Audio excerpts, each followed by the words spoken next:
Olá, seja muito bem-vinda ao Eufêmia Cast, o videocast que compartilha histórias de mulheres inspiradoras como você. Eu sou Meline Lopes. Tá não, ela hoje, olha. Raíssa França, a bichinha. Vai fazer falta, coitada, não está mais entre nós, está num lugar muito melhor. Morreu. E eu queria começar o nosso programa de hoje lembrando dos nossos patrocinadores e apoiadores que fazem esse programa acontecer toda semana, impreterivelmente. Para começar, o Cada Minuto, que dá muita visibilidade à nossa marca, postando as nossas entrevistadas. Memorável Maceió, que dá os presentes das nossas entrevistadas. Maison Ferri, que faz a nossa beleza, que infelizmente hoje eu fiz a minha sozinha, por isso que ficou essa coisa aqui maravilhosa. Alma de Sereia também, Olivia Gama, que está sempre com a gente desde o primeiro programa. Dona Moça, que nos veste. Prefeitura de Maceió também está aqui com a gente, nos apoiando. E olha, gente, a entrevistada de hoje é muito especial. Vocês cobraram essa entrevista dela desde o começo e a nossa querida Memorável Maceió acertou na mosca quem é que ia ser entrevistada surpresa, como sempre. Acho que é a nossa espectadora mais assídua, é ela, a Joelma. E eu vou dizer para vocês aqui a bio, para que vocês saibam, tenham ideia de quem vai ser. Acho que já tem spoiler também na bio. Ela é jornalista, empreendedora, cofundadora do primeiro portal de conteúdo feminino do Nordeste. Trabalhou em diversas áreas da comunicação, desde um sex shop à revista feminina. Menina do céu, eu queria ver como ela falava a comunicação desse sex shop, com a rolha na boca. Atua como assessora de imprensa, é metida a palestrante e professora de marketing pessoal. Vou dizer já o nome dela, mas agora roda a vinheta.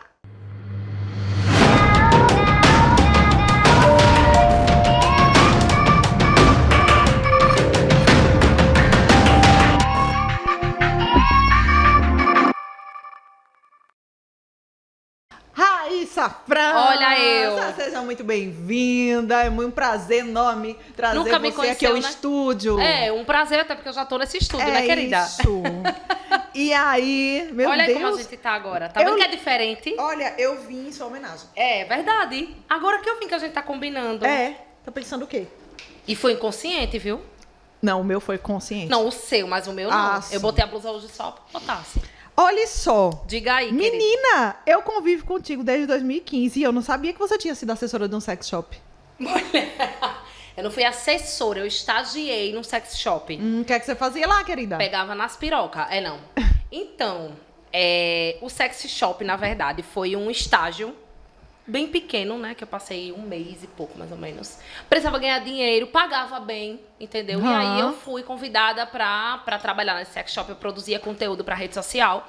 Na época não existia Instagram, era só Facebook. Então eram conteúdos para o Facebook, escrevia alguns e-mails pros clientes e tal.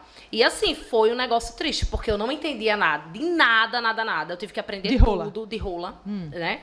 Tive que aprender tudo, tive que olhar como é que fazia as coisas, quais eram os produtos, o que é que era bom, o que é que não era.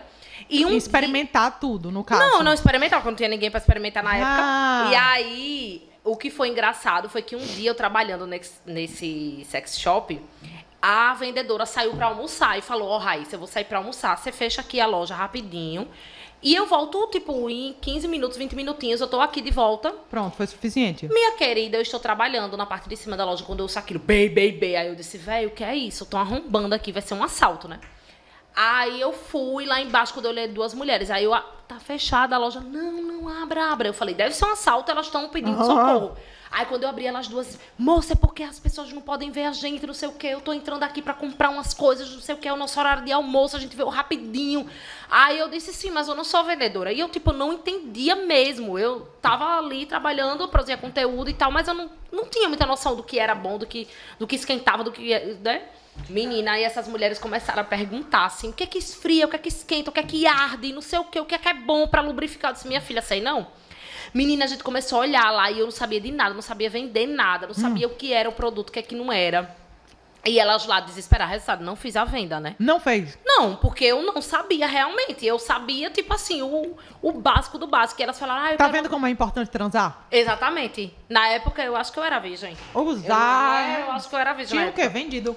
É. Nessa época. Aí eu fiquei, meu Deus do céu, e agora? O que é que eu faço? Aí eu não sabia, e elas perguntam de vibrador. Eu, meu Deus, vibrador, não sabe? Foi minha primeira E experiência. tu apelou pra Deus mesmo? Meu Deus, o que é que eu faço? Foi, o que é que eu faço? Aí eu fiquei naquela situação ali, aí não vendi. E aí quando chegou a vendedora, eu contei pra ela, começou a rir. Eu disse, olha, eu não tenho experiência. E realmente fazia, eu acho que uma semana que eu tava lá, eu não sabia de muita coisa. Mas foi a primeira experiência e única e última que eu tive, porque, assim, é um negócio doido, viu? E o público, você pensa que é só feminino? Não mesmo. Não. Entrava lá de tudo, chegava a gente pra dizer, eu quero uma piroca agora aqui preta. Sim. Aí você ia pegar a piroca 3 preta. metros. É, nesse nível. Eu quero fazer não sei o quê, eu quero, meu esposo me quer, sei lá, Ao avesso. né, com uma fantasia diferente. Aí você vai lá, não sei o quê, é um negócio doido. Mas eu não nasci muito pra isso, não. Trabalhei, Entendi. mas não nasci muito pra isso, não. Eu vi aqui, eu não sei por onde eu começo, na verdade. Tá, vou começar do começo. Eu lembro, você já me falou que começou fazendo administração. Foi. E como é que o jornalismo surgiu na sua vida? Você disse, é isso que eu quero. Então, na verdade, eu sempre quis jornalismo, né? Mas eu ficava com muito medo de não ganhar dinheiro. Porque, né, não que eu ganhe. Até porque, querida, pelo amor de Deus. Só fez confirmar. Só fiz confirmar, mas aí todo mundo falava que eu ia morrer de fome, que não sei o quê, que jornalismo não dava dinheiro. E aí eu, né, acabei indo pela cabeça de algumas pessoas para fazer administração, achando que fazendo administração eu ia ter um futuro melhor. Aí fiz 2 anos. E com 2 anos lá cursando, eu parei porque eu entrei numa crise assim, existencial muito grande e comecei a refletir que não era aquilo que eu queria. Eu estagiava na época, ganhava bem, trabalhava, não sei o quê, mas eu fiquei naquele negócio, rapaz, é isso que eu quero pra minha vida. Tipo, eu quero ficar sentada atrás de um birô, de uma mesa, trabalhando com isso. Eu não gosto de rotina, eu tenho muita dificuldade com rotina. E aí eu fiquei naquilo, rapaz, será que é isso que eu quero? Não sei o quê. Conversei com a minha chefe na época, falei pra ela, ó, vou fazer jornalismo, ninguém me apoiou, né? Ela me apoiou, mas assim, minha mãe e só. O resto, todo mundo começou a falar, você devia terminar o curso, não sei o quê. E aí eu peguei o último salário do meu estágio, que na época era tipo 800 e pouco. Peguei esse dinheiro e paguei a faculdade, fiz a prova, né, na UNIT e paguei a faculdade, a primeira mensalidade com esse dinheiro do estágio e falei, agora Deus vai segurar na minha mão para pagar o resto. Tanto é que quando eu entrei no primeiro período de jornalismo, eu precisava trabalhar, porque eu não tinha dinheiro realmente para manter a faculdade. E aí eu fiquei tão desesperada que eu fui trabalhar no call center. Aí assim, né, eu passei 1 mês só no call center, porque eu entrei, fiz um período de 30 dias de Tu treinamento. já gritou com várias pessoas no telefone. Não, mas eu não tinha esse contato, eu ficava só ouvindo. Então eu passava 6 horas com isso aqui, só ouvindo a ligação da minha colega do lado, assim. Ela me explicando como é que ele atendia. Eu passei só 1 mês, mas eu consegui um estágio no primeiro período.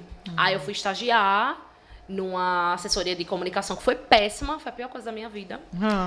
E aí, mas eu consegui pagando a faculdade assim. Eu peguei o dinheiro aqui, paguei, aí peguei o dinheiro do estágio, paguei, aí depois minha família foi me ajudando, não sei o quê. Mas aí o jornalismo eu sempre quis, só que eu tinha medo. E aí hoje em dia eu não faria outra coisa. Faria agora, talvez psicologia, alguma coisa assim, mas tipo, pra mim eu precisava viver o jornalismo e a comunicação. E é realmente uma realidade. A gente que trabalha com jornalismo sabe que muito dificilmente uma pessoa vai enriquecer, vai ganhar rios de dinheiro sendo só jornalista. se eu for Tem que ser laranja, por amor, né? De alguém. Tem que ser por amor mesmo. É. Aí eu te pergunto, o Eufêmia, Sim. essa ideia de ser empreendedora, além de ser só não é o pejorativo, é Sim, ser sim. uma profissão a mais, além de jornalista. Veio dessa necessidade de quero empreender para ver uma possibilidade de eu rentabilizar mais, ou por alguma questão de amor ao universo feminino, foi por acaso, como é que foi? Não, eu não tenho ninguém na minha família que é empreendedora ou empreendedor, né? Eu pensei, na Marcela verdade... tá penteando o cabelo, gente. Minha gente, eu não aguento, não. Me dá o pentinho, mas... É muita vaidade. Na verdade, eu pensei o seguinte, todo mundo até acha engraçado, porque eu pensei assim, eu quero uma coisa pra mudar o mundo, né? E muitas vezes quando a gente pensa em mudar o mundo, por exemplo, a gente pensa em fazer coisas grandes. Exemplo, eu quero ser presidente, eu quero ser política, eu quero ser, sei lá, cantora, não sei o quê. A gente não pensa que a mudança, na verdade, são as pequenas coisas que a gente faz no dia a dia. E quando eu percebi a necessidade de falar sobre mulheres, porque a gente sabia que no Nordeste, né, principalmente, não se falava sobre mulheres, não se mostrava as histórias dessas mulheres. E eu queria mudar o mundo, mas eu queria fazer essa mudança com algo que eu amava, que era escrever. eu pensei realmente em lançar algo, né? Eu quero fundar um site de notícias para mulheres, na época eu pensei assim. E pensei, não, vou fazer isso, preciso, né? Caminhar, assim, nesse mundo. Mas eu achava que o empreendedorismo, na verdade, eu não pensei em ser empreendedora. Eu pensei em ser jornalista que criava algo. Hoje em dia, eu sempre falo que eu escrevo até menos. Porque no Eufêmia eu preciso mais gerenciar o negócio, pensar em contrato, pensar em financeiro, revisar as matérias das meninas, pautar, pensar o que é que está em alta, produzir conteúdo, não sei o quê, do que necessariamente pegar e fazer uma pauta. Pegar uma pauta e produzir um texto. Aí o seu curso de administração tá funcionando. Exatamente. Aí você vê que nada acontece à toa na vida, né? Porque eu entendi aí que eu precisava fazer. Porque muitas coisas, por exemplo, planejamento. Planejamento eu aprendi na faculdade, né? De administração. Fiz alguns cursos depois e tal. Mas é isso, assim, eu pensei nessa ideia de mudar o mundo, e mudar o mundo principalmente começando pelas mulheres, né? Que nós sabemos que tem esse lance de que a mulher não é valorizada, a história dela não é divulgada, muitas vezes só sai coisa negativa sobre mulher, e não é sempre assim, né? E você já passou por situações na sua vida pessoal, na sua trajetória profissional, que também te dessem vontade de falar, de contar para o mundo, mas que talvez você tivesse tido receio, tido medo, pelos julgamentos das próprias mulheres e dos homens também, por questões de preconceito no trabalho ou assédio no ambiente de trabalho. Então, coisas que você, poxa, devia ter um lugar pra gente botar a boca no mundo aqui e não tinha. Você já passou por isso? Então, na verdade, eu sempre também aprendi muito na terapia que toda mulher já passou por algum tipo de violência, né? Seja ela uma microviolência, uma violência pequena, ou uma grande violência, ou uma situação de assédio, de abuso, de tudo isso. E, assim, durante a minha trajetória, né, eu falo desde quando eu era estudante até a minha vida adulta, eu passei por muitas situações de assédio no trabalho, né, de assédio moral, de assédio sexual, no sentido, assim, de eu ter 17 anos e estagiar numa grande empresa aqui em Maceió, que é muito conhecida, e eu ser chamada por um cara que era noivo na época, que se eu ficasse com ele, ele me daria um cargo maior, que eu estava para me formar. E aí ele queria me dar um cargo. Então, você vai me dar um cargo se você me ficar comigo. Tanto é que eu peguei uma carona uma vez com ele para ir para casa, e isso, assim, a gente tem uma relação muito boa, a gente tem uma relação de respeito e tal. Eu não esperava nunca isso dele, né? E aí, quando eu fui pra casa, ele parou o carro, tipo, no terreno baldio e tentou me beijar. E aí eu comecei a gritar, a gritar mesmo, assim, com ele, né? A chamá-lo de cachorro, de filha da puta, de não sei o quê. Eu tinha 17 anos e ele falou, não, pelo amor de Deus, não leve isso pra frente e tal. E foi depois desses dias, depois disso que aconteceu, 1 semana, 2 semanas depois, foi que eu recebi a proposta de ganhar um cargo. E assim, eu era estudante, eu estava precisando realmente de dinheiro. Imagine, você ganhar um cargo, tipo, para ganhar, sei lá, na época, R$4.000, né? Eu com 17 anos. E aí eu não aceitei, porque eu disse, não vou aceitar. E naquela época a gente não falava isso para os outros. Não falava. É até interessante, porque tipo, hoje em dia no Eufêmia mesmo, que a gente recebe muitas mulheres que falam, né, de assédio, de violência, de tudo isso. Você vê que as mulheres falam mais hoje em dia. Eu mesmo não tenho mais vergonha de falar o que aconteceu comigo. Mas na época eu tinha. Não podia dizer isso pra ninguém. Eu não disse pra nenhuma amiga minha, porque eu fiquei com vergonha. Falei, será que, de repente, eu tava de alguma forma que o cara me queria e eu dei... Eu dei esperança. Dei esperança. A gente sempre bota a culpa pra gente, né? E eu lembro que eu tava de vestido. Nesse dia, com um vestido que eu amava, que era lindo, assim, amarelinho, com as coisinhas. Só que ele era um vestido tipo midi, né? E eu fiquei, será que foi o meu vestido? Que de repente ele olhou e eu nunca fui de vestido. E ele ficou olhando assim, eita, será que essa menina me quer? Será que é porque eu fui tão legal com ele? Porque a gente conversava de tudo. Eu era fã do Linkin Park, ele também, ele falava de rock. Então, assim, eu pensei, será que eu dei a entender? Eu nunca contei isso pra nenhuma amiga minha, porque eu tinha vergonha. Hoje em dia, não. Eu falo justamente pra incentivar que as mulheres denunciem, tal, que eu não fiz isso na época, né? Eu deveria ter falado, mas eu não fiz. Ele passou até, tipo, essas 2 semanas que aconteceu esse negócio, ele passou 2 semanas sem ir ao trabalho. Porque ele ficou com vergonha, creio eu, e com medo que eu denunciasse. Eu não fiz a denúncia, né? Hoje em dia eu faria, com certeza. Querido. Pois é, quantas pessoas será que não passaram, né, por essa situação? Com ele até. E não era só ele não, viu? Porque nessa empresa que eu trabalhei, que hoje em dia, menina, ela faz até políticas públicas, acho lindo. Ainda é uma empresa muito masculina. Então, não acontecia só esse caso dele. Por exemplo, eu recebia ligação no setor de pessoas me chamando para sair para jantar, para comer, para não sei o quê, para, sei lá, para ir para um show. Então, assim, eu era muito beijo, né? 17 anos, eu ficava tipo, ai, será que é porque eles, né, estão me achando legal? Só que aí depois eu entendi que não, que na verdade eles estavam me assediando, dando em cima de mim e tal.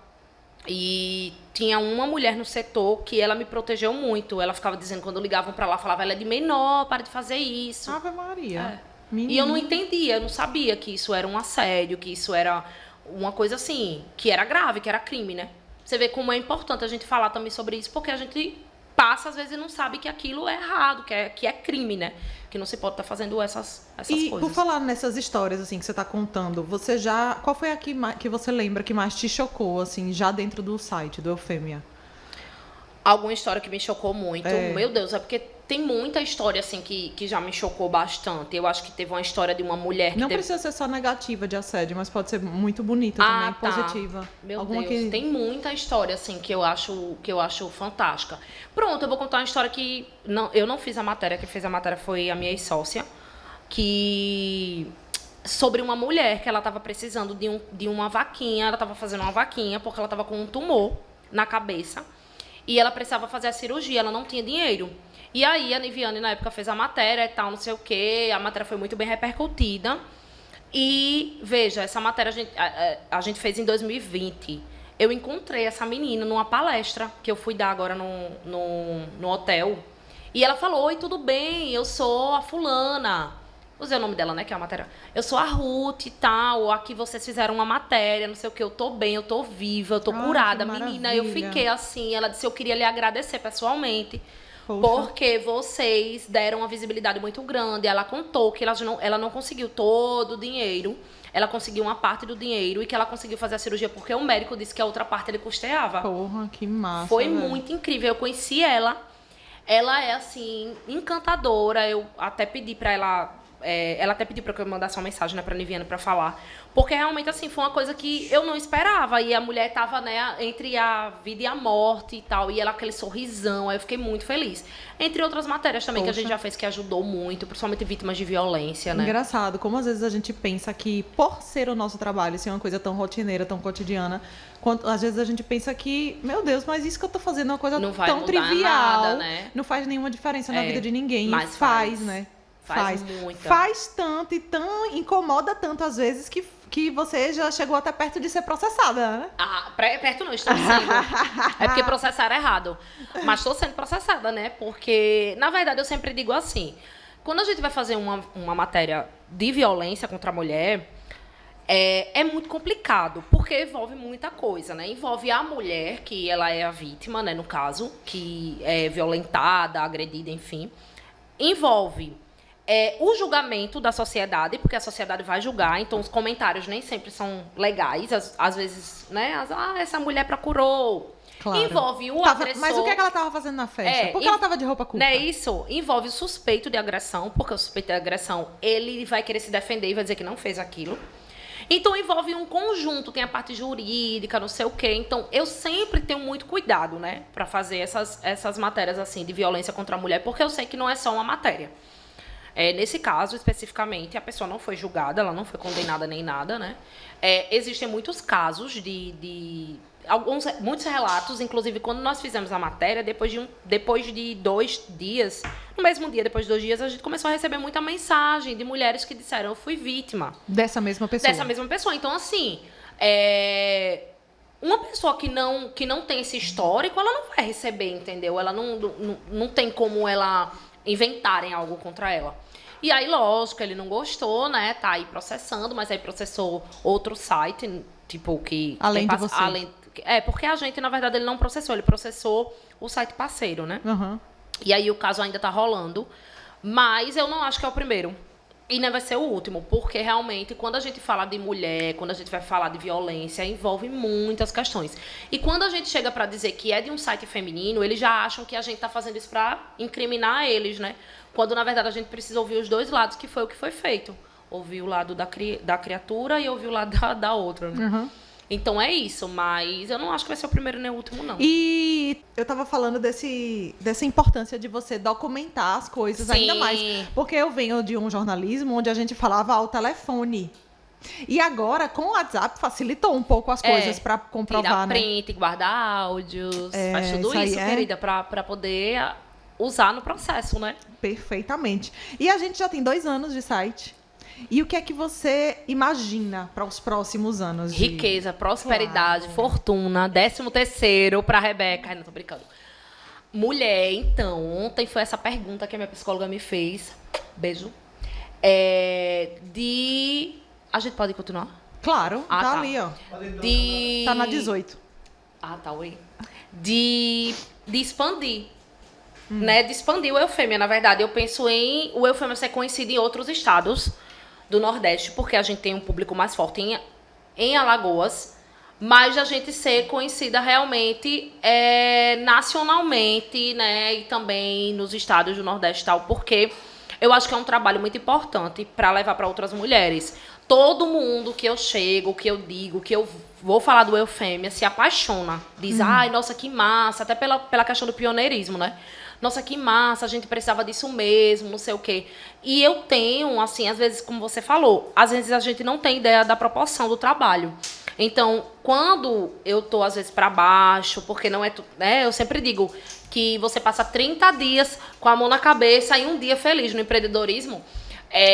Quando eu tô bem para baixo e tal, geralmente sempre chega uma mensagem pelo Eufêmia, assim, seja o comentário de uma mulher, seja uma mensagem via direct, de dizer, olha, vocês estão fazendo um trabalho diferente e tal. Isso é muito, assim, gratificante. E pode não ser ainda financeiramente, porque é pequeno. Faz pouco tempo ainda o site. 2 anos para um veículo de imprensa é pouco tempo. Mas o reconhecimento, ele já veio, porque você tá palestrando, você tá ensinando, a fama tá correndo, né? Não, então, e assim, tem a questão de uma coisa que eu quero muito, que eu acho que a minha maior pressa é a contratação de mulheres. Uhum. Eu penso muito assim, em contratar mulheres. Porque... Não a Rebeca. Não a Rebeca, claro. Mas assim, contratar mulheres, porque eu preciso que a equipe seja 100% feminina, que a equipe seja uma equipe que tenha os mesmos ideais, objetivos e propósitos, né? Que acredite na causa do Eufêmia. Eu não acho que qualquer mulher ainda tem isso. Mas eu quero contratar mulheres que muitas vezes não são olhadas da forma que elas deveriam ser. Quando a gente fala em mulheres trans, eu não conheço nenhuma mulher trans que é jornalista, por exemplo. Aqui em Alagoas eu não conheço. Será que nós temos estagiárias, estudantes que são? Quando a gente fala também em mulheres que são indígenas, que são pretas e tal, eu fico pensando, onde é que essas mulheres estão? Eu quero dar oportunidade para elas entrarem no Eufêmia, porque eu quero essa diversidade, né? E aviso prévio do Maciel? O aviso prévio do Maciel já começa a partir de agora. De hoje. Mas assim, eu quero que a gente tenha essa diversidade. Inclusão, né? Na verdade. E eu quero essa questão mesmo da contratação. Então, eu fico mais aperreada hoje em dia do Eufêmia crescer no sentido de contratação. Uhum. Eu quero contratar mais mulheres, dar oportunidade para elas. E falando das suas curiosidades agora, porque eu fiquei o tempo todo na bio, porque é tanta coisa pra gente explorar e tão pouco tempo, arrasou, né? Viu? É verdade. Achei o celular de um famoso no Rock in Rio e virei matéria em sites locais. Eu lembro dessa história? Lembra. Tu contou aqui já? Já contei, que eu achei o celular do Marcos Pitombo, que até então eu não sabia quem era Marcos Pitombo na minha vida. Ele é ator, né? Várias polêmicas, inclusive. Eu achei, quando eu tava saindo do Rock in Rio, no show do Justin Timberlake, eu achei um iPhone muito bom na época, no chão. E eu tinha perdido um iPhone há uns 2 anos. Então, eu sabia a dor de perder um iPhone, velho. Aí eu falei, não, gente, eu vou pegar esse iPhone porque eu tenho certeza que a pessoa vai ligar pra saber. Porque ninguém que perde um iPhone vai ficar tranquilo. Eu falei, velho, se uma pessoa, né, que parcelou esse iPhone em 10 anos. Aí eu peguei o celular e fiquei com ele na mão. Tipo a Rebeca. Tipo a Rebeca, que não pode perder o emprego. Faltam só 2 parcelas, peguei o celular, fiquei com ele na mão e fui andando. Eu e Tainá na época também, Camila, não sei o que, a gente foi andando. E aí começaram a ligar.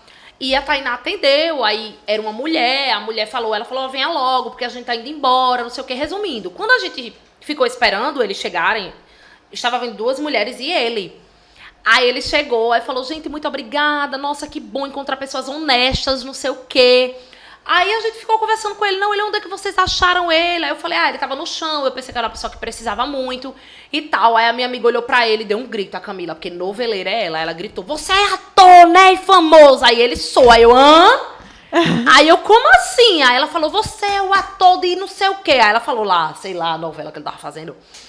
Aí ele falou, sou, tá não sei o que. Ela falou, meu Deus, não sei o que. Ele falou, vamos gravar uns stories. Minha gente, ele gravou uns stories com a gente. E eu não pedi o arroba. Eu devia ter pedido o arroba. Sacanagem. Foi foda, ele marcou. Ele marcou, não, ele gravou. E ele falou nos stories que tava muito feliz de ter encontrado pessoas honestas. Que devolveram o iPhone dele e tal. E a gente não cobrou nada. Poxa né? vida, podia ter pedido pelo menos um iPhone. Não, um arroba, velho. É verdade. Um arroba. Aí, lanche, né? Um lanche, de repente, né? Aí Aí pronto, é quando eu vim pra Maceió, eu contei isso. Eu tava no aeroporto, aí falei, gente, eu achei um celular de um cara, de um tal de Marcos Pitombo. Aí foi muito engraçado, porque todo mundo começou a mandar mensagem pra mim, eu virei matéria aqui. E por falar em celular, você deu o seu pra pagar um táxi. O celular. Deu o seu, minha filha. Ô, minha linda. Dei, porque na época que a gente era estudante, né? Tinha dinheiro? Não tinha dinheiro. Aí uma vez a gente saiu e a gente levava, acho que 50, 40 reais pra sair aqui em Maceió. Aí eu e meus amigos fomos pro Leotel. Aí curtimos a noite todinha, não sei o quê. Aí saímos de lá, acho que cada um tinha 20 reais. Aí falamos, vamos pro QG? Aí, por quê? Por que a gente saiu pro QG? Porque a festa no Leotel não foi até de manhã, ela acabou 2 horas da manhã. Então a gente era pobre, eu voltava de ônibus. Aí a gente disse, então vamos pro QG. Fomos pro QG beber. Começamos a beber e tal, os meus amigos descontrolados.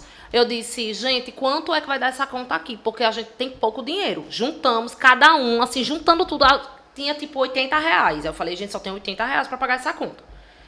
E a gente bebendo e aquela coisa toda. Aí o QG fez o quê? Fechou as portas, lógico, né? Porque tava acabando. E era tipo 4 e pouca da manhã. Aí todo mundo bebo já, aquela coisa toda. Aí fechou lá, pagamos a conta, 80 reais. Resumindo, vamos pra praia pra pegar o primeiro ônibus, né? O primeiro ônibus passava 6 e pouca. Quem é que ia passar 2 horas, né? No ponto de ônibus da praia. Ai, todo mundo cansado. Na sarjeta, na porta do QG, fechado. Ninguém na rua. Aí eu disse, eu tive uma ideia. Aí todo mundo disse, qual é a ideia? Eu disse, eu dou meu celular. E diga à minha mãe que foi assaltada. Aí todo mundo disse, não, tu não dá o celular. Eu disse, eu dou meu celular. Gente, é pra voltar pra casa. Eu sempre me sacrificando. Mentalidade empreendedora. Claro. Né? Resolvendo os problemas não, das velho, suas... porque assim, eu era a pessoa que me sacrificava, né? Eu falei, eu vou pegar o celular e vou dar. Minha gente, eu cheguei pro taxista, eu falei, tinha 5 pessoas. Aí eu disse, moço, você leva quanta gente pro Graciliano Ramos? Fui estagiária no sex shop, eu sei muito bem sobre sei muito bem. 5 pessoas aqui no seu carro pro Graciliano Ramos, não sei o que. Ele falou, levo por 45. Aí eu disse, eu dou meu celular. Ele disse, pronto, você me dá mais 10. Porque o celular não era essas coisas todas, né? Não, seu celular não bosta. Não, gente, aí eu peguei meu celular e cada um deu os 10. Quer dizer, cada um não. Deu o celular mais 10. 2 conto. Mais 10. Aí o cara deixou a gente na praça do Graciliano. Detalhe, eu tinha amigo que morava no terminal, tinha amigo que morava não sei aonde. Ele deixou na praça, acho que, sei lá, 4 e pouca da manhã. E cada um foi pra sua casinha, eu dei no celular. Eu cheguei pra minha mãe no outro dia e disse, mãe, fui assaltada. Eu não tinha coragem de ver minha mãe, mas eu dei o celular. Todo mundo até hoje tira essa resenha comigo. Não tem dinheiro pra voltar, a Raíssa vai dar o celular. E sua mãe acreditou, coitada da Rosiana? Não, aí depois eu tive que dizer, mãe, é o seguinte, a gente não tinha dinheiro, eu dei meu celular. Ela falou, por que você deu o seu celular? Ninguém claro. deu o celular. Eu digo, porque eu sou assim. Porque eu queria chegar em casa de táxi. De táxi. E o cara ainda pediu 10 reais. Juro, velho. O celular não era muito bom, não. Porque naquela época também não tinha celular, né? Essas coisas todas, não. Mas eu dei meu celular pra voltar pra casa. Era melhor do que dar outra coisa. Não é pra voltar. O que é um beijo? Imagina eu ter que beijar o taxista. Porque eu botei uma amiga minha pra beijar. Conheço pessoas. Eu também. Conheço. Eu botei uma amiga minha pra beijar o taxista. Ele beijou. E pediu 10 reais ainda. E pediu dinheiro. Deixou a gente na porta de casa e disse, sim, o dinheiro do táxi. Aí ela disse, mas eu já lhe beijei. Ele disse, não, mas eu quero a corrida. Claro. E aí? Eu esqueci de uma coisa aí que... Fala. Que eu pulei o muro do hotel pra entrar no Celebration. Você vê, olha só o que é a vida do jornalista, né? Não, véi, mas eu não era jornalista, não. Eu era estudante, nem de jornalismo era, de administração. Minha irmã. Eu tinha uma amiga louca. Eu e ela, todo mundo aqui em Maceió já conhecia, porque nós éramos, né? Loucas. É a que foi embora. A que foi embora. Já você conhece também ela. E aí a gente foi passar o Réveillon na praia. Ficamos, só que assim, meia-noite, estourou os fogos, isso aqui, não tinha mais nada pra fazer. Aí ela disse, amiga, eu quero fazer xixi. Eu disse, eu também. Ela disse, vamos ali no hotel, no Meliá. Era Meliá. Nós fomos no hotel Meliá. Chegamos, minha gente. Ela chegou, oi, tudo bem? Eu tô no quarto tal. O cara abriu a porta. E a gente entrou. Esse sotaque me lembrou alguém. E a gente entrou. Quando a gente entrou, que chegou lá na parte da quadra, a gente achou um carioca. Aí o carioca começou a dizer, não sei o que, vamos beber aqui meu uísque. A gente começou a tomar o uísque do carioca. Resultado, a minha amiga beijou o carioca. O carioca... Aí eu vi um murinho. Aí eu botei assim, disse, vixe, como é perto. Aqui é o Celebration. Aí eles disseram, eu disse, bora pular? Aí o carioca disse, tu não é dessa. Eu disse, sou. Pula tu, carioca. Se tu cair bem, eu pulo. Aí ele pulou. Caiu bem. Aí eu fui pular. Aí eu pulei certinho, porque maloqueira já sabia como pular. Pulei certinho. Menina, quando a minha amiga foi pular, era alto, viu? Tinha um negócio assim ai, meu Deus, de alumínio. E tinha um espaço, uma brecha. Ela conseguiu cair na brecha. Quando ela caiu, a cabeça dela fez croque. Aí o povo que tava pegando gelo atrás gritou, a galega morreu. Aí eu disse, fudeu. Eu vou ligar como pra mãe dessa menina dizendo que ela morreu porque ela pulou no muro de Celebration. Quando eu olho, sai minha amiga engateando atrás do coisa de alumínio, toda cortada. Bora, que é do Val Ellis. Aí a gente correu, toda sangrando. Minha gente, eu curti o Celebration todinho, pulei o muro. Não acredito, não. Ô, galera, o Celebration nunca vai patrocinar a gente. E sabe qual foi o pior de... Nunca. Infelizmente, não. Mas sabe qual foi o pior de tudo? Que a gente lá dançando, pulando, ela sangrando, a galera chegava e dizia, ei, eu vi vocês pulando, viu? Eu vi vocês duas pulando ali o muro. Aí eu disse, não era a gente, não. E detalhe, minha gente, eu entrei no Celebration com uma batinha de praia. Uma batinha de praia, eu tava, tipo, horrorosa. A minha amiga, pior do que eu, a gente entrou e pulou o muro. E curtiu lá a festa? O quê? E ainda de manhã comi ovo com a mão. Porque tinha um café da manhã, minha amiga comendo, não tinha o povo tudo, né? Parecia The Walking Dead, não sei o quê. Eu pagava o ovo assim com a mão e comia. Não paguei R$1. Agora a Celebration vai me querer de novo? Não. Nunca. Tu é Agora eu pago, viu? Tu vai ser o quê? A garota embaixadora da Celebration. Foi do Val Ellis na época. Agora vamos aqui para um último assunto sério antes da gente entrar no confessionário. Sério, que você colocou que já sofreu importunação sexual quando era criança. A Rebeca ficou perguntando hoje. Eu não sabia. Primeiro que ela não tem que saber tudo da minha vida, claro, né? Ela acha que é o quê? Ela amiga. É péssimo e amiga. Ela acha que é amiga. Não é isso? Aí ela disse, eu não sabia, eu quero me conta. Eu disse, não, lá você vai saber. Então, é o seguinte, eu até fui pesquisar se realmente esse era o termo, não sei o quê, porque depois de um tempo, né, na terapia, que eu fui entender que, na verdade, poderia se caracterizar como um estupro de vulnerável, né? Eu acho que eu não lembro bem, mas eu acho que eu tinha de 8 a 9 anos, por aí, 10, nessa faixazinha, quebrou. E aí, eu ficava muito na casa da minha avó. Né? Minha mãe saía para trabalhar e deixava a gente na casa da minha avó. E a minha avó a casa da minha avó ela ainda tem aqueles portões de ferro. Então, logicamente, você vê quem tá na rua e a pessoa que tá na rua vê quem tá dentro de casa. Obrigada. E aí eu comecei a perceber que porque como eu tava todo dia na casa da minha avó, saía do colégio, ia pra lá e tal, eu comecei a perceber que todos os dias um homem loiro, ele ia e ficava no portão da minha avó olhando pra mim. E eu ficava no sofá, que o sofá, tipo, dava de frente, né, para o portão, eu ficava no sofá e ele ficava olhando pra mim, e ele sempre me chamava, mandava beijo, não sei o quê. E ele era um homem loiro, eu ainda lembro de tudo, loiro, olho verde e tal. Aí eu ficava assim, só que eu comecei a ficar com medo. Por quê? Porque esse homem ia todos os dias pra porta da minha avó e ele ficava fazendo isso. E ninguém percebia, porque a minha avó lá dentro fazendo comida, aquela coisa toda e tal. Quando foi um dia, na esquina da minha avó tinha um mercadinho pequenininho e a minha avó sempre mandava eu comprar coisa lá. Então, todo dia eu ia comprar guaraná do meu avô, não sei o quê. Teve um dia que eu saí, ele começou a me seguir. Começou a falar, tipo assim, gostosa. E eu tinha, tipo, de 8 a 9 anos, né? Gostosa, não sei o quê, e falar coisas. E eu andando, assim, bem rápido. Minha gente, eu andava tão tensa, eu ficava assim, segurando a mão com medo. Chegava no mercadinho tremendo, aí pedia e voltava, e ele me esperando e tal, aquela coisa toda. Até aí, eu só achava que ele era um maníaco, tipo, esse cara é um maníaco, tá me perseguindo, não sei o quê. Sendo que começou a fazer o quê? Começou a acontecer o quê? Ele começou a ir pra porta da minha avó se masturbar. Então, ele ia pra porta e ficava fazendo isso. E eu ficava chocada com a cena, porque eu não tinha... Você não sabia o que era? Não, e assim, eu não sabia o que era e eu não tinha como dizer a alguém, porque eu tinha medo, achando que a culpa era minha. Porque a gente sempre pensa que a culpa é nossa, de alguma forma. E ele ficava fazendo isso. Então, assim, milhões de vezes ele ia. Eu já decorava a hora Deus que ele do céu. ia e tal. Então, ele ia pra lá, ele fazia isso. Às vezes, eu ficava na porta sentada com uma amiga. Ele ia pra casa da frente, sentava e se masturbava. E teve uma vez, que foi o dia que eu achei que ele ia me estuprar, que foi um dia que eu tava indo no supermercado, no mercadinho, e quando eu tava voltando, ele pegou um galho de coqueiro e começou a alisar o chão e passar por mim, e a rua deserta. E ele passar assim com o galho, aí ele chegou bem perto de mim, passou o galho aqui, assim, na minha perna, e falou tipo, você deve ser muito gostosa na cama, alguma coisa assim. Velho, eu não entendi aquilo, né? Pronto, resumindo, aconteceu isso, e ele não foi, tipo, o único, né? Teve outra cena também que aconteceu, que foi com outro cara, mas aí eu consegui correr, né? E eu nunca contei isso pra ninguém, porque eu achava também que a culpa era minha, que eu, de alguma forma, tava provocando aquilo nele. Ele sumiu, eu não sei o que aconteceu com esse cara, mas eu fiquei com muitos traumas, muitos medos, assim, e pensando que eu poderia ter sido estuprada mesmo por ele, porque, assim, era muito, muito fácil, assim, o acesso dele, né, comigo, assim. Mas, enfim, foi isso que aconteceu. Eita, então bora pro confessionário pra aliviar o estresse, né? Porque a gente vai lembrando de coisa. Como você disse no começo, todo mundo passa por... Toda mulher passa por isso, né? Sabe o que é. Vamos para o confessionário. Não pensei nas minhas respostas. Olha, sempre que a gente passa aqui, eu não pensei. Primeiro crush da infância. Quem foi? Meu primeiro crush da infância. Pode ser um famoso, você sabe. Mulher, eu sei. Não, mas assim, meu primeiro crush da infância não foi um famoso. Foi um menino chamado Tafarel. Nunca esqueço. Tafarel. Eu era apaixonada por ele.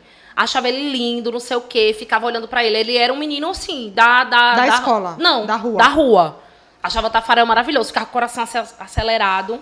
Pegou Tafarel? Nunca, mulher. Eu tinha 7 anos, eu acho. 10. Tafarel não pega bem. Tafarel era um bom goleiro, mas não pega bem. Era um bom goleiro, mas eu não sei o que aconteceu com o Tafarel, né? Uma brasileira que dá orgulho. Menina. Uma brasileira que dá orgulho. Eu acho... Não, deixa eu ver. Menina, tem muita gente. Me enganchei agora. Rapaz, tem muitas mulheres, assim, que eu penso que dá orgulho pro país, no caso, né?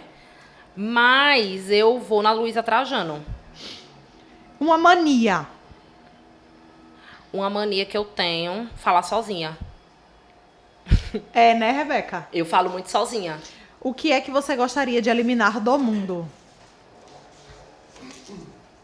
Muita coisa, assim. A pobreza, a desigualdade, o preconceito, a falta de educação. Opa. Pelo amor de Deus. Falta de empatia. A falta de empatia. As pessoas que fazem comentários desnecessários. Eu queria eliminar do mundo. Preconceito. Quem é que você gostaria de ser por um dia? Eu, a Anitta. Ainda vou conhecer a Anitta. Ela vem aqui. Tá sabendo não? Aqui no estúdio. Vem. A Anitta tem o mesmo mapa astral que eu. Querida, eu queria ser ela. E quem é que você não gostaria? Bolsonaro, com certeza. Ganhou na Mega Sena, o que é que você faz? Sumo. Some. Já sei. Isso aqui eu sumo. Eu sumo, assim, ninguém me acha. Eu vou pra Maldivas e vivo lá. E um micão? Mulher. Entre tantos, né? O maior que eu passei, que eu paguei, na verdade, assim, foi com certeza dizer que a mulher tava grávida. Ai, essa foi foda. Foi horrível. Eu passando, né, fui olhar um apartamento com meu esposo e aí ela foi subir a escada e eu falei, mulher, subindo toda essa escada, você assim, gestante. Aí o Madeiro deu um tapa assim nas minhas costas. Aí fez assim nas minhas costas. Eita. No chão, por favor, por obséquio, viu? Eu não vou ganhar, não. Não. Aí eu levei um tapa assim Ela nas não inspira. costas. Aí o Madeiro disse... eu disse, o que é que você tá batendo em mim? Repressor! Aí ele disse, não sei o que. Eu disse, o que é? Aí ela disse, é porque eu não tô gestante, não. Aí eu disse... Moça, desculpa, é porque assim, eu pensei que você tava, né? Não sei o que. É o pior da situação, né? Foi a pior. Menina, eu nunca mais digo pra ninguém que a pessoa tá grávida. Pode, o menino tá saindo também, né? Falo de Digo jeito não. nenhum. E um talento oculto, esse eu quero ver. Eu não cozinho, eu não sei tocar. Uma coisa que eu sei fazer e que eu parei, mas eu também percebi que eu queria fazer jornalismo por causa disso, é que eu escrevo contos e crônicas. Eu tinha vários blogs, inclusive meus blogs ainda estão ativos. E eu escrevia, inclusive eu escrevia todo domingo no Facebook, e aí a galera já ficava esperando o texto de domingo, porque todo mundo chorava, porque eu escrevia, menina, era um negócio assim. De sangrar a alma. Oxi, de ser um negócio, era história e tal. E engraçado que eu lendo um dia desse, um dos contos, parecia que eu tava desenhando madeira, olha. Que eu tava meio que sentindo que ele ia chegar na minha vida, olha que lindo. Olha, que lindo. Mas você tem outro talento também. Fala alto. Não. Cover. Cover da Jennifer Lopez. Claro. E ainda fico triste porque nunca me apresentei. Mas tinha coreógrafo. Mas eu gostaria que você encerrasse hoje o Não, nosso amiga. programa imitando a J-Lo. Não tenho como imitar, é só a dança. Mas Então eu a nem... Britney. Eu não lembro, não. Mas sabe, deixa eu falar minha frustração, porque eu não era a Britney Spears. Vou explicar.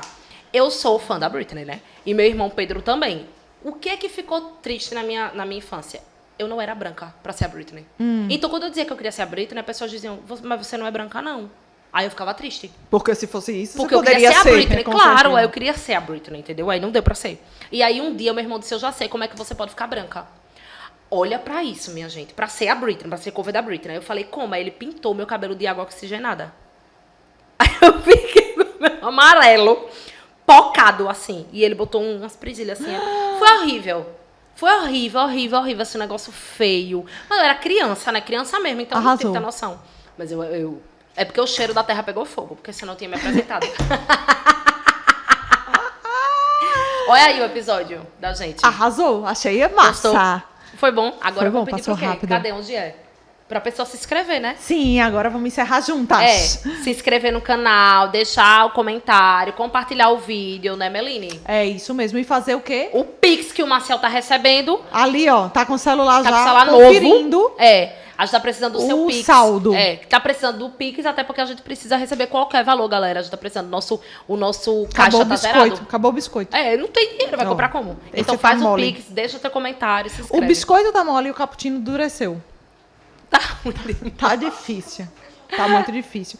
Então, a gente aceita a sua colaboração e também aceita que você assista aqui muitas horas e compartilhe esse episódio com muita gente, porque também nos ajuda a monetizar o canal. Exatamente. Não precisa gostar. É. Só ficar assistindo. Isso mesmo. Já bota lá e deixa assistindo. Isso. Não é não? Muito obrigada por ter vindo hoje. Obrigada, Amiga. querida. Adorei ouvir mais da sua história. Cada vez a gente se impressiona mais, né, menina, com a vida da Raíssa. Tem mais coisa. chocante. Eu lembrei de Celebration agora. Me chama Celebration esse ano, né? Ia ser Que eu top. poderia pular o muro. A gente podia apresentar, lembra o que a gente queria apresentar eventos? A gente apresenta Celebration, você já conta essa história lá. Eu posso apresentar em cima do muro.